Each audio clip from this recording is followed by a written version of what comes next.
ನಮಸ್ಕಾರ ವೀಕ್ಷಕರೇ, rowdy sheeter ಬಿಕ್ಲು Shiva ಹತ್ಯೆ ಪ್ರಕರಣ ಮಾಜಿ ಸಚಿವ ಹಾಲಿ ಶಾಸಕ ಭೈರತಿ ಬಸವರಾಜ್ ಅವರಿಗೆ ಕಗ್ಗಂಟಾಗಿ ಪರಿಣಮಿಸಿದೆ.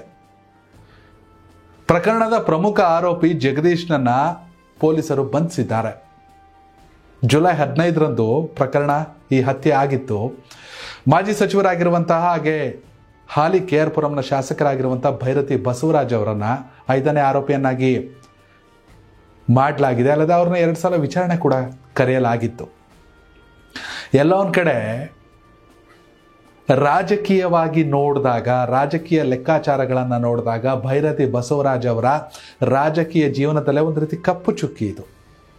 ಯಾಕೆಂದರೆ ರಾಜಕೀಯ ಥರನೇ ಮಾಡಬೇಕಂದ್ರೂ ಕೂಡ ಇಂತಹ ಸನ್ನಿವೇಶಗಳು ಯಾರಿಗೂ ಬರಬಾರ್ದು. ಗೊತ್ತಿಲ್ಲ, ಕೇವಲ ಆರೋಪಿ ಅಷ್ಟೇ, ಸತ್ಯಾಸತ್ಯತೆಗಳು ಕಾನೂನು ನಿರ್ಧಾರ ಮಾಡುತ್ತೆ.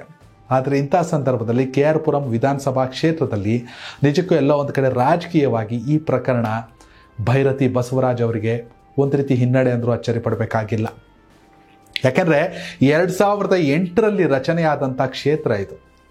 ನಂದೀಶ್ ರೆಡ್ಡಿ ಅವರು ಮೊದಲ ಬಾರಿಗೆ ಇಲ್ಲಿ BJPಯಿಂದ ಶಾಸಕರಾಗ್ತಾರೆ. ಆ ನಂತರದಲ್ಲಿ ಕಾಂಗ್ರೆಸ್ನಲ್ಲಿದ್ದಂಥ ಭೈರತಿ ಬಸವರಾಜ್ ಅವರು BJPಗೆ ಹೋಗಿ BJPಲಿ ಗೆದ್ದು BJPಲಿ ಸಚಿವರಾಗ್ತಾರೆ, ಕಾಂಗ್ರೆಸ್ಸನ್ನು ಬಿಟ್ಟು. ಇಂಥ ಸನ್ನಿವೇಶದಲ್ಲಿ 2023ರಲ್ಲಿ ಏಕಾಏಕಿ DK ಮೋಹನ್ ಬಾಬು ಅವರಿಗೆ ಟಿಕೆಟನ್ನು ಕಾಂಗ್ರೆಸ್ ಪಕ್ಷ ನೀಡುತ್ತೆ. ಹಂಗನ್ಬಿಟ್ಟು DK ಮೋಹನ್ ಬಾಬು ಏನು ಕ್ಷೇತ್ರಕ್ಕೆ ಹೊಸಬ್ರೇನಲ್ಲ. ಸ್ಟೂಡೆಂಟ್ ಯೂನಿಯನ್ ಸಂದರ್ಭದಿಂದ ಕೂಡ ಕಾಂಗ್ರೆಸ್ನಲ್ಲಿ ಆಕ್ಟಿವ್ ಆಗಿ ಇದ್ದಂಥ ನಾಯಕ. 1985ರಲ್ಲಿ ಕೃಷ್ಣಪ್ಪ ಅವರಿಗೆ ಚುನಾವಣೆ ಮಾಡಿ ಜೈ ಅನ್ನಿಸ್ಕೊಂಡಿದ್ದವರು. ಆಗಲೇ 96ಇಂದ ಕೌನ್ಸಿಲರ್ ಆಗಿದ್ದವರು 2 ಸಲ. ಕ್ಷೇತ್ರದ ಜನತೆಗೆ DK ಮೋಹನ್ ಚಿರಪರಿಚಿತ. ಇಷ್ಟೇನಾ ಇವ್ರ ಕೆಪಾಸಿಟಿ, ಇಷ್ಟೇನಾ ಇವ್ರ ಹಿಸ್ಟ್ರಿ, ಇಷ್ಟೇನಾ ಇವ್ರ ಬಯೋಗ್ರಫಿ ಅಂದರೆ 2023ರ ಚುನಾವಣೆಯಲ್ಲಿ ಸಚಿವರಾಗಿ ಸ್ಪರ್ಧಿಸಿದಂಥ ಅಂದರೆ ಭೈರತಿ ಬಸವರಾಜ್ ಅವ್ರಿಗೆ ಟಕ್ಕರ್ ಕೊಡೋದ್ರಲ್ಲಿ ತುಂಬಾ ಮುಂದೆ ನಡೆದಿದ್ರು. ಸುಮಾರು 24,000 ಚಿಲ್ಲರೆ ಓಟಲ್ಲಿ ಸೋತಿರ್ಬೋದು. ಆದರೆ ಅವರು ತೆಗೆದುಕೊಂಡಂಥ ಓಟು ಇಡೀ ಬೆಂಗಳೂರಲ್ಲೇ 28 ವಿಧಾನಸಭಾ ಕ್ಷೇತ್ರಗಳನ್ನ ತಗೊಂಡ್ರೆ KR-ಪುರಂ ಅತಿ ದೊಡ್ಡದು. 5 ಲಕ್ಷ ಜನ ಅವರೇ ಅಂತಾರೆ. ಡಿಲಿಮಿಟೇಷನ್ ಆದರೆ 2 ಆಗ್ಬಿಡುತ್ತೆ. ಅಂತಹ ಪೈಪೋಟಿಯ ಚುನಾವಣೆಯಲ್ಲಿ ಭೈರತಿ ಬಸವರಾಜು 1,39,000ಕ್ಕೂ ಅಧಿಕ ಓಟನ್ನು ತಗೊಂಡ್ರೆ DK ಮೋಹನ್ 1,15,000ಕ್ಕೂ ಅಧಿಕ ಓಟನ್ನು ತಗೋತಾರೆ. 1 ಲಕ್ಷಕ್ಕಿಂತ ಹೆಚ್ಚು ಓಟ್ ತಗೋತಾರೆ ಅಂದರೆ ಆ ಮಂಚಿನ ಕೆಪಾಸಿಟಿ ಏನಂತ ತಿಳ್ಕೋಬೋದು.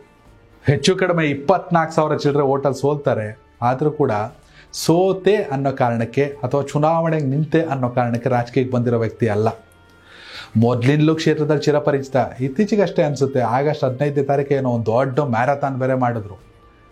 ಎಲ್ಲಕ್ಕಿಂತ ಹೆಚ್ಚಾಗಿ ಒಂದು ರೀತಿ ರಿಯಲ್ ಎಸ್ಟೇಟ್ ಕುಳಗಳಿರುವಂಥ ಕ್ಷೇತ್ರ ಇದು. ಇಲ್ಲಿ ಹಣನೂ ಬೇಕು, ಜನನೂ ಬೇಕು, ಗುಣನೂ ಬೇಕು. ಕಳೆದ ಚುನಾವಣೆಯಲ್ಲಿ ಭೈರತಿ ಬಸವರಾಜ್ ಗೆದ್ದಿರ್ಬೋದು, ಆದರೆ ವ್ಯಕ್ತಿಯಾಗಿ ಜನರ ಜೊತೆಗೆ ಸದಾ ಇರುವಂಥ DK ಮೋಹನ್ ಒಂದಷ್ಟು ವ್ಯತ್ಯಾಸಗಳನ್ನ ಮಾಡ್ತೀವಿ ಅಂತ. ಇತ್ತೀಚೆಗಷ್ಟೇ ಅವ್ರ ಬರ್ಡೇ ಇತ್ತು ಅನಿಸುತ್ತೆ, ಮೇ ತಿಂಗಳಲ್ಲಿ. ಜನ ಅಂತಿದ್ರು ಇವಾಗೆಲ್ಲ ಬರ್ಡೇ 2028ಕ್ಕೆ ಅವ್ರನ್ನ ವಿಧಾನಸೌಧಕ್ಕೆ ಕಳಿಸ್ಬಿಟ್ಟು ರಿಯಲ್ ಬರ್ಡೇ ಮಾಡ್ತೀವಿ ಅಂತಿದ್ರು. ಗೊತ್ತಿಲ್ಲ. ಒಟ್ಟಿನಲ್ಲಿ ಬಿಕ್ಲು ಶಿವ ಕೇಸ್ ಒಂದು ರೀತಿಯಲ್ಲಿ ಭೈರತಿ ಬಸವರಾಜ್ಗೆ ರಾಜಕೀಯವಾಗಿ ಹಿನ್ನಡೆ ಇರ್ಬೋದು. ಆದರೂ ಜನ ಡಿಸೈಡ್ ಮಾಡ್ತಾರೆ ಏನಾಗಬೇಕು ಏನು ಅನ್ನೋದನ್ನು. ಪ್ರಕರಣವನ್ನು ಕಾನೂನು ಡಿಸೈಡ್ ಮಾಡುತ್ತೆ, ಫಲಿತಾಂಶವನ್ನು ಜನ ಡಿಸೈಡ್ ಮಾಡ್ತಾರೆ. ಏನಾಗಬೇಕು KR-ಪುರಮಲ್ಲಿ, DK ಮೋಹನ್ ಅವರ ಕೆಲಸ ಹೇಗಿದೆ, ಭೈರತಿ ಬಸವರಾಜ್ ಅವರು ಸಚಿವರಾಗಿ ಕೊಟ್ಟಂಥ ಕೊಡುಗೆಗಳು ಏನೇನು, ದಯವಿಟ್ಟು ಕಮೆಂಟ್ ಮೂಲಕ ತಿಳಿಸಿ. ಧನ್ಯವಾದಗಳು. ಕನೆಕ್ಟ್ ಕರ್ನಾಟಕ, ಇದು ನಿಮ್ಮ ನೆಟ್ವರ್ಕ್.